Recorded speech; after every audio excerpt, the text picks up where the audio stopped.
we're back for another episode of App Stories. Today's show is brought to you by Concepts, Notion, and HelloFresh. I'm John Voorhees, and with me is Federico Viticci. Hi, Federico. Hello, John. How are you?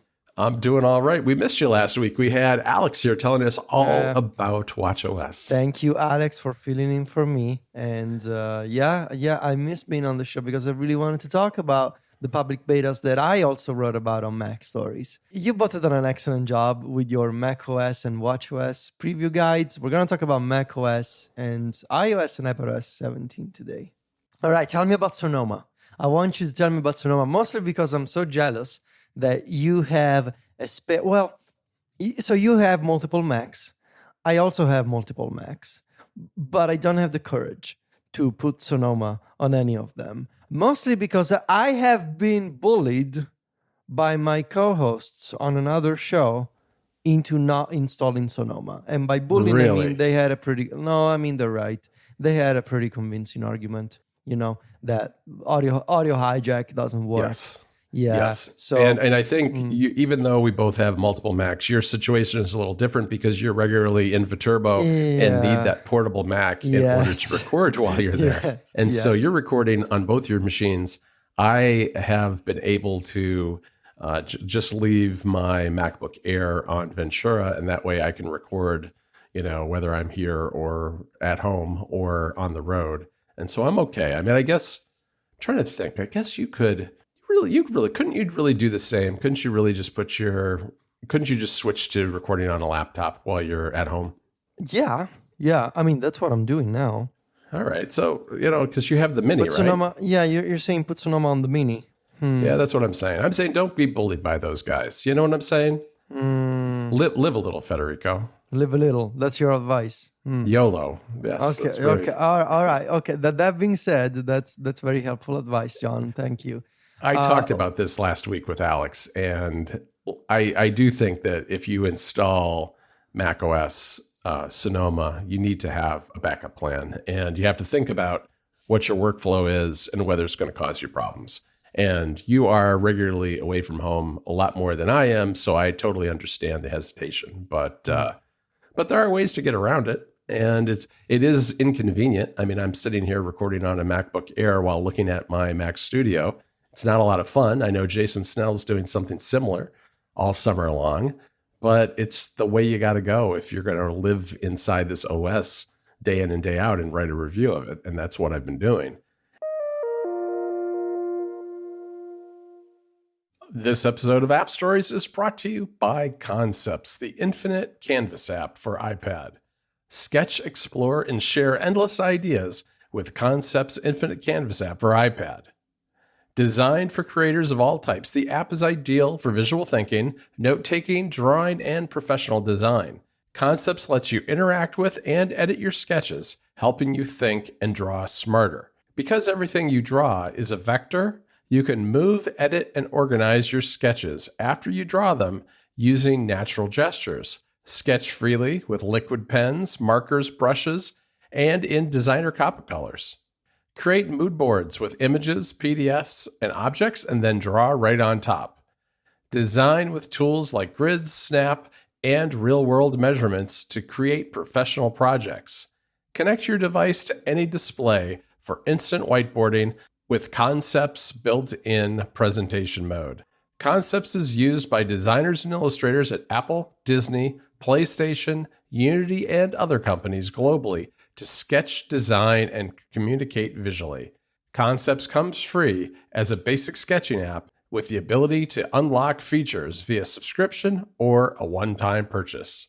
Just go to concepts.app to learn more today. And for Mac Stories readers, we have a special deal. Enjoy a 3-month extended free trial when you sign up for an annual subscription. Just use the link in the show notes to get that special deal. Again, to learn more, go to concepts.app and check the show notes for a very special 3-month trial when you sign up for a 1-year subscription. Our thanks to Concepts for their support of the show.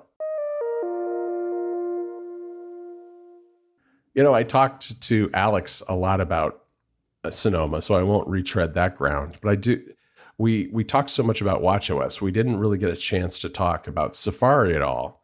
and a couple of the other things coming to Sonoma. So I want to really concentrate on Safari with you today because I really like what I'm seeing with Safari. I mean, probably the biggest thing are these web apps that you can create, single purpose website apps for things like, I've been using Grammarly, Matter, MailChimp, some of our internal things like, our web app for uploading images for the Mac Stories CDN. I've been creating web apps with a bunch of things, and a few of the sites have been giving me a little trouble where I'll create it, it'll work for a little while, and then it'll kick me back out. Then the next time I open it, it'll kick me back out to Safari. But for the most part, they're very easy to set up, and they work really well. And I like working that way. I don't like having what I consider the tools that I'm using in a tab, because for me, Safari is all about reading and research and looking things up. And if I get a lot of tools mixed up in there, it just makes it's just too messy for me. I like to have Safari be about reading and research and have apps for everything else. And this is kind of the best of both worlds, because if you have something that works better as a web app, you can just make it yourself. And another one I made was Raindrop, which is indistinguishable from the Mac app, because the Raindrop.io Mac app really is just Raindrop in a web wrapper. So how does MailChimp work? Because I know that's one of the web apps that has cost you the most trouble before. Have you seen any benefits in terms of like running that in Safari versus isolating it in its own web app powered by Safari technology? Yeah, I have a little bit. And that's one of the ones, though, that started giving me trouble, where it worked one week, and then the next week I opened it up, and instead of actually opening in the web app, it kicked me out to Safari, and I just kind of went with it because I didn't have time to fiddle with it. But the one time that I did create the newsletter in MailChimp, it seemed to be taking up a lot fewer resources than when it was in a tab in Safari. Now, that kind of stuff is a little hard to judge sometimes because Safari is running all sorts of different tabs, and you can kind of tell by going into Activity Monitor which tabs and which processes are taking up the most memory. There's usually one that says MailChimp, obviously a dead giveaway, but there are other aspects of Safari that are broken out into other processes that are not necessarily easy to tell whether it's related to MailChimp or not. But it did seem like it was working better, and I kind of like that because, and also it's another one of those things where if I'm putting together the newsletter, one of the things that's going to happen is undoubtedly at some point, I'm going to want to upload an image to our CDN, or I'm going to want to look up a link or look up a URL for an app or something. And I like to do that in Safari in a tab, but having MailChimp in a separate app that I can flip back to, kind of nice just to have those things separate a little bit. Let me ask you, how do you think most people upgrading to Sonoma are going to use this? I think it'll be used for a lot of the same kind of things, whether it's like Grammarly or Notion or, a lot of these apps, things like Notion or Discord. A lot of these are basically just thin web wrappers around websites anyway. And I think it's worth experimenting to see which ones either run faster or seem to use fewer resources, because all you're getting is the web page in a single stripped down Safari view, as opposed to some sort of Electron app or whatever it is that might have a bunch of other, files associated with it. It's whatever that web wrapper is. Sometimes those apps are either inefficient or loading a bunch of things you don't necessarily need, I think. And as a result, I think people will find that some of these things just run better as single purpose web apps. I kind of wonder if we are going to start seeing web apps in Safari advertising the ability to install those apps in Sonoma, like little banners saying, hey, now you can have a better experience on your Mac if you say install YouTube or Netflix as a web app, because those companies would have all the upside of not having to make a native app, just keep using the web and fully control the web technologies that they are already using for regular browsers. So I think I can see a scenario in which, this already happens in Chrome, right? You go to some websites in Google Chrome and you got a little banner saying, you can install this as a web app. And so I think we're going to start seeing these promotional banners. Could be Netflix, could be YouTube, could be, any other entertainment platform, or Google Docs, right? Saying, you want to have a better sort of standalone experience, install the web app in Safari. Yeah, and it's already doing that to a degree, at least after the fact, because, for instance, now that I have this MailChimp web app created, if I go to Safari and I open a tab and I go to MailChimp's website, I will see a banner at the top saying, do you want to open the app? Oh, that's excellent. Okay. It's just like you see on iOS when there's an app available.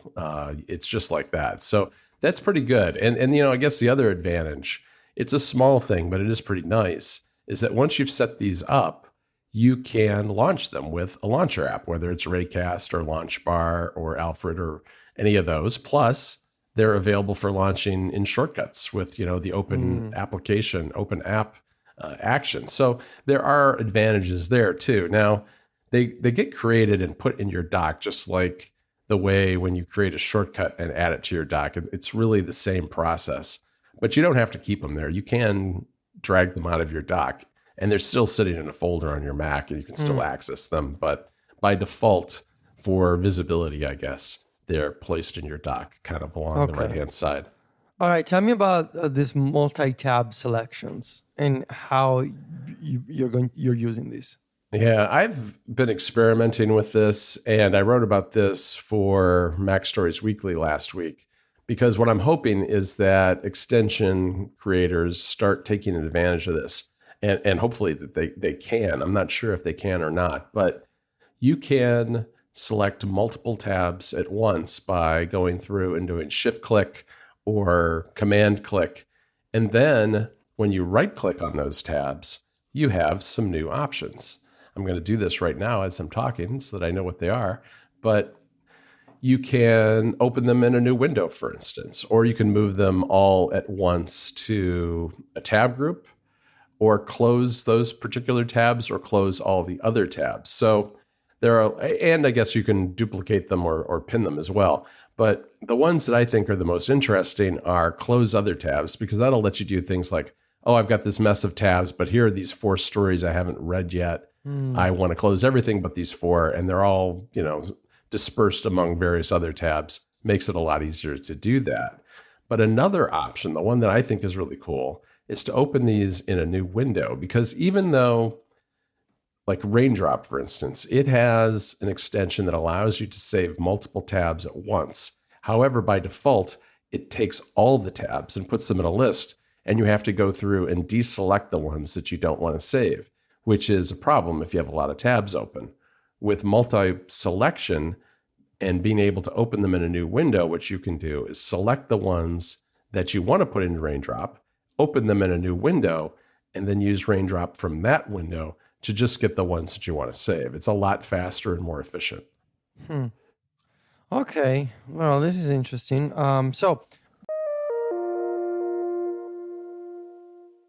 This episode of App Stories is brought to you by Notion. Project management tools are supposed to help you move faster and stay organized. If you're still jumping between 50 tabs just to do your job, then maybe you haven't found the right tool yet. And nothing will slow you down like using the wrong tool to get things done. That's where Notion comes in. I've been using Notion for quite a while now for some of the larger projects we have going on at Mac Stories, and it's a great way to bring a team together in one place to get organized and make sure everybody knows what their responsibilities are and to track what's getting done. And Notion has some super exciting news. Notion just launched Notion Projects, which includes new powerful ways to manage projects. And you can leverage the power of their built-in AI features too. Notion Projects combines project management with your documents, your knowledge base, and AI, so you can stop jumping between tools and stop paying too much for them too. In just one workspace, you can get everything you need to get your projects over the finish line, from brainstorming to drafting launch plans, to organizing sprints and keeping everyone on deadline. Notion is super customizable too. Everyone has their own preferences when it comes to how they view projects, so you can view everything in whatever way works best for you with Notion, whether that's a timeline, table, or Kanban board. There's also powerful filtering and automation features, so you can work exactly the way you want. On top of that, Notion AI helps you automate all the tedious overhead, like summarizing, meeting notes, and finding the next steps, freeing you up to do deep work. Do your most efficient work in Notion projects. You can try it today for free by going to notion.com/appstories. That's all lowercase letters, notion.com/appstories. When you use our link, you'll be supporting the show too. Go right now to notion.com/appstories. Our thanks to Notion for their support of the show. Video conferencing, this is your favorite topic in Yeah. Sonoma. I've read your story, and I've seen all the different ways. I mean, besides the new effects in FaceTime, like you can raise your thumbs to have special. Right. You can get the fireworks and you can get balloons. But besides that, the new, what's it called, presenter mode, where you're basically creating a little floating avatar. Well, not avatar, but like a little floating profile picture. And that you can use when presenting something on a video call or when screen sharing. So, for example, if you're presenting a spreadsheet or if you have a presentation, you can make a little floating profile picture of yourself, tuck it in a corner, and keep talking in front of the screen. Sort of like you can do much, much worse in TikTok when you are creating a green screen for a TikTok video and you're standing in front of it. Can you talk a little bit about this? Have you tried it? I actually haven't tried it yet, but it works. There are apps that have done things like this in the past, but there are really two options. There's the put yourself in a little circle, and you can put that circle really anywhere on the screen. And this works hand in hand with a new feature, which is it's a new menu bar item that shows up as soon as you start a video call. That lets you control, you can see a preview of what you're doing, which is really nice because, you can see what the people you're on the call with can see. So if you have this presentation open and you have yourself in the little circle, you can see exactly how that appears to everyone else, which is a very nice feature. In addition to the circle, you can just superimpose yourself, and it uses the subject removal or subject background removal, technology that Apple has incorporated throughout its OSs to take your background out from behind you and overlay you on top of whatever you're presenting. Also very effective, I think, and can be moved around, which is pretty nice. I mean, I do have to spend some more time with this and play around with it. It's one of those things that really requires me to find some poor soul like yourself to get on a call with me and do a presentation with me, because I don't have any presentations in my life, but we'll get around to it. Hey, you can make a presentation for me if that's something that you've been missing from your life. Yeah, I've been missing that from my life, Federico. Yeah, I want to have more. I'll listen to a presentation made by you. We'll do some demos. I'll demo MailChimp for you and show you how it works in a single purpose web app. Perfect. But yeah, so it works pretty well. And the other thing about that menu item I should mention is that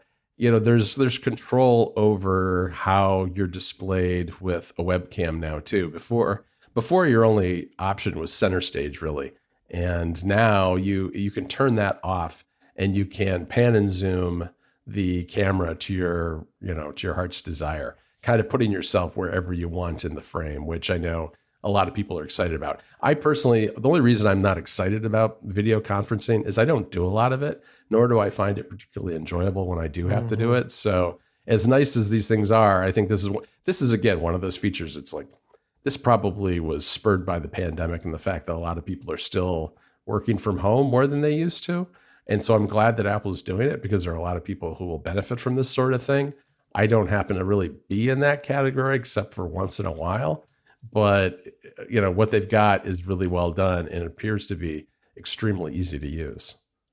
All right. It's funny how some technologies that Apple makes, like this, the background removal feature and sort of isolating subjects, over the course of time, they get reused over and over for functionalities that you were not even thinking about when you first saw the feature. Classic Apple. I love it when they do this. It's not just stickers anymore. Speaking of stickers, I know that you're upset because the Messages app in Sonoma does not let you create stickers based I on know. photos. Yeah. I mean, why can't we have fun in the Mac? Does the Mac have to be all, buttoned up business all the time? I don't think so. There's a lot of fun things you can do on a Mac, including, according to Apple, gaming. So, why not let me create those stickers? You can copy the subject out of an image on the Mac, which is similar to what you can do with a long press on iOS or iPadOS. But there's not an option to create a sticker. You do have access to your stickers via iCloud that you've created on other platforms, but you can't make them there. And this one is a little more understandable. But when you put an effect on a sticker, like there's kind of like a holographic effect and a puffy effect, and there's several different effects. They look very flat on the Mac because when you look at a holographic effect on the iPhone, as you tilt your iPhone, it looks like a hologram. The colors shift. When you're on the Mac, you can't tilt your Mac. You can't. Well, you can though if you have a laptop or move your head around. That's the thing, and it doesn't really do that. Instead, it just looks like, I don't know. It just looks like flat sparkles on top of a sticker. It doesn't. The effects do not look good on a Mac at all, I don't think. Mm-hmm. This episode of App Stories is brought to you by HelloFresh. With HelloFresh, you get farm-fresh, pre-portioned ingredients and seasonal recipes delivered right to your doorstep. And you can skip trips to the grocery store and count on HelloFresh to make home cooking easy, fun, and affordable. That's why it's America's #1 meal kit. Take a bite out of summer with HelloFresh. From chef-created seasonal recipes to their new Fresh and Fit summer menu, HelloFresh brings flavor right to your door. HelloFresh will send you pre-portioned ingredients to help cut down the food waste, while step-by-step instructions make cooking a breeze, not a chore. You can make any home a hangout place this summer with crowd-pleasing eats, from a backyard bratwurst bar to tangy key lime pie. HelloFresh Market makes summer entertaining a cinch. HelloFresh is great for busy people because you know what? There are a lot of those evenings when you just don't have time to cook, or you don't feel like it, frankly. And HelloFresh means that you're not going to be running out to get takeout and probably buy something unhealthy. Instead, HelloFresh sends you fresh ingredients and great recipes that taste good and are also healthy. But they're also easy and quick to make, saving you time and effort. Go right now to HelloFresh.com/AppStories50. That's the number 50, and use AppStories50 for 50% off plus free shipping. That's all lowercase letters, HelloFresh.com/AppStories50. HelloFresh is America's #1 meal kit. Go right now to HelloFresh.com/AppStories50 and use AppStories50 for 50% off plus free shipping. Our thanks to HelloFresh for their support of the show. And lastly, before we talk about iOS and iPadOS 17 game mode, you've been following this gaming on the Mac saga for years. A very long time. At this point, I'm not sure if you're a believer or you're not, or you're somewhere in the middle. You're more like an observer, I guess. Yeah, it depends on the day of the week, whether I'm a believer or not. And I think more days of the week than not, I'm a non-believer. But Apple is clearly trying. And I think, nobody gets an A for effort when it comes to actually making technology that works. But it does help that they're making an effort.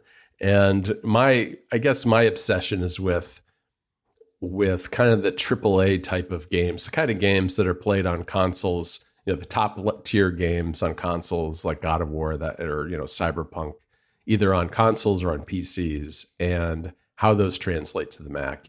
And historically, not so much, right? And this year, there's a couple of things that are interesting. One is there is a developer tool that allows you to emulate PC games on the Mac. This is not designed for consumers. There are people doing it, on Reddit and so forth. You can find experiments people have done, but it really requires you to go into the terminal and do a bunch of commands and other things that just really most people aren't going to do. So this is not like the same thing as a Steam Deck where a very similar technology is being used to allow those games to run on Linux. I mean, Apple could probably do something like that, put a consumer UI on these tools and let people go for it.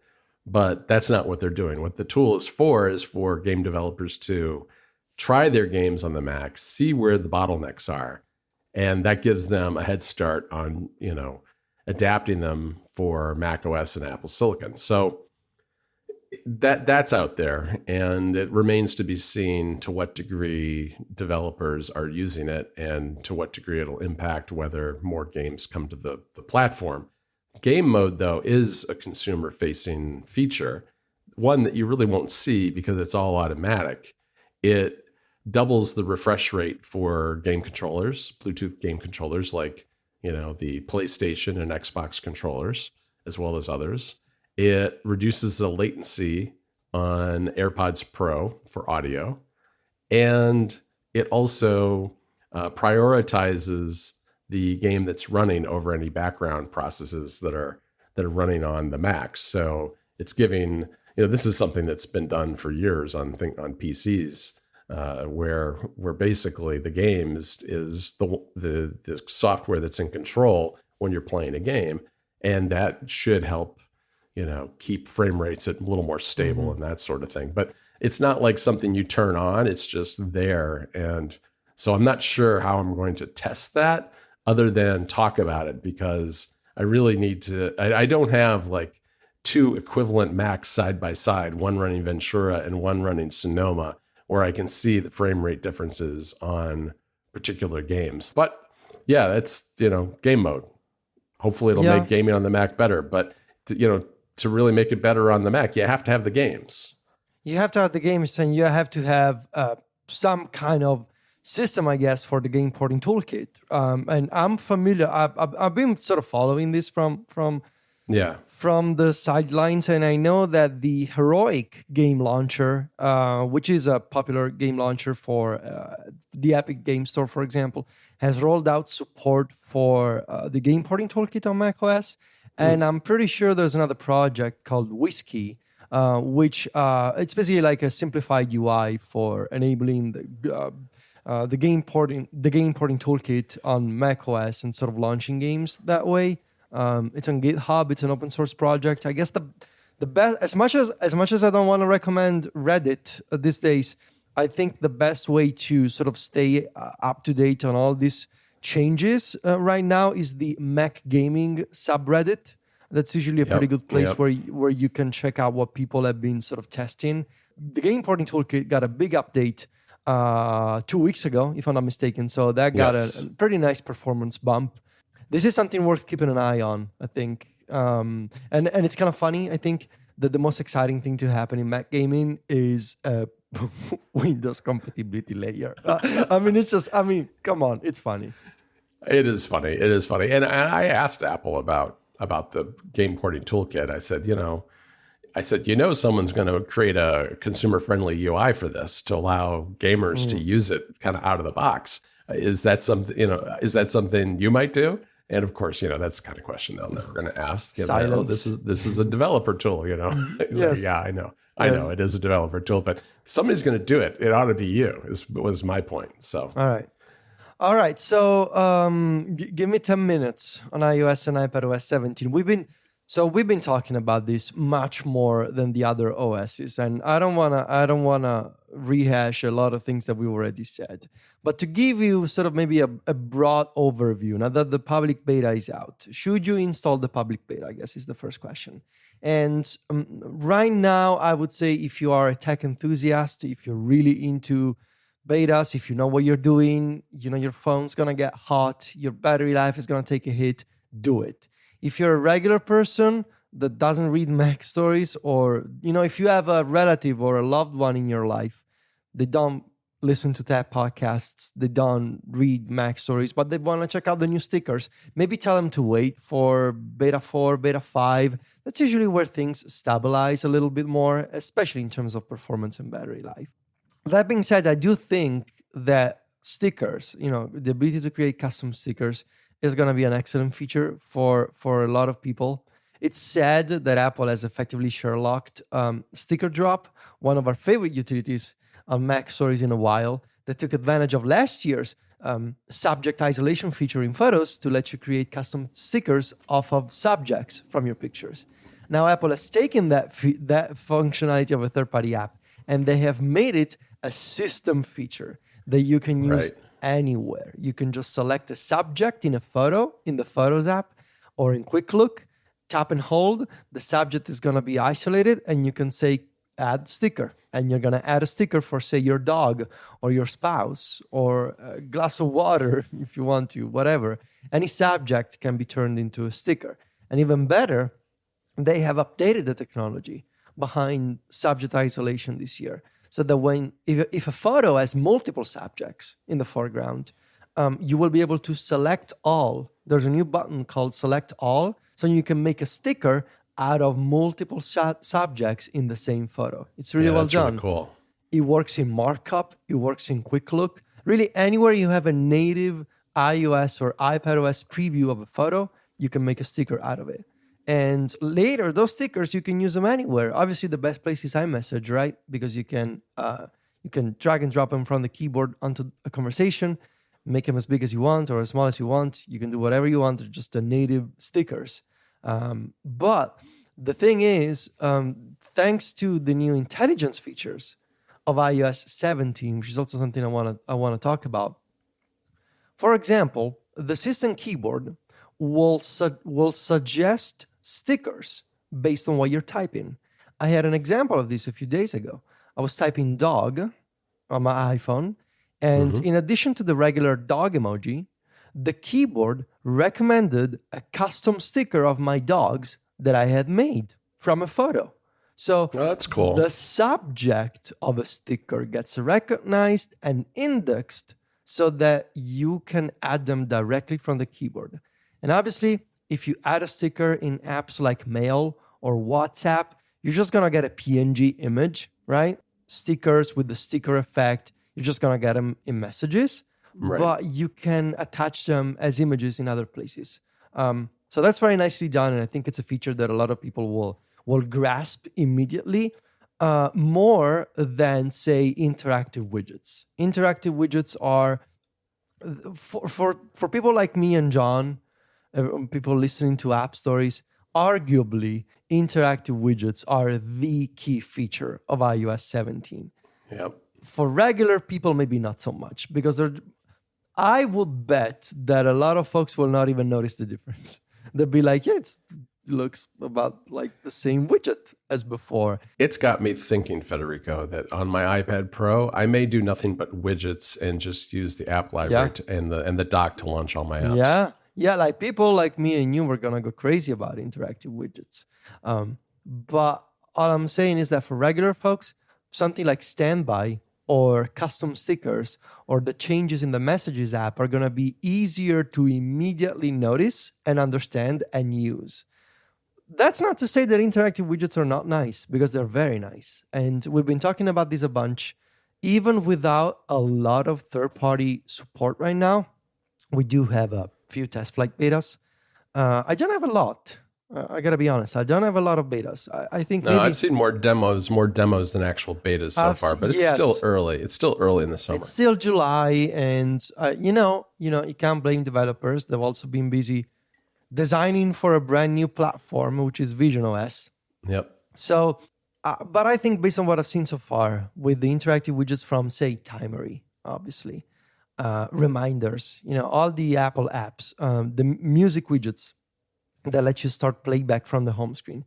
I do think that come September or October, whenever iOS 17 is going to come out, I do think these widgets are going to fundamentally reimagine how we interact with our devices, whether it's an iPad or an iPhone.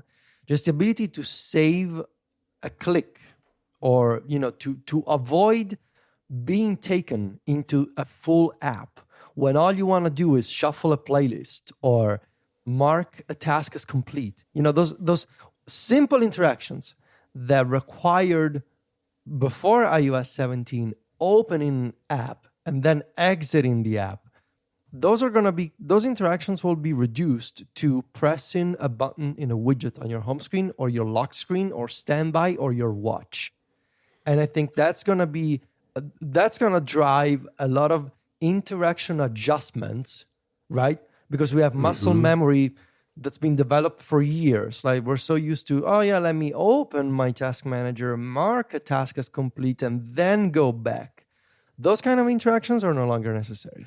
I think it's also going to be interesting to see how interactive widgets will sort of, the kind of narrative that we'll see with standby.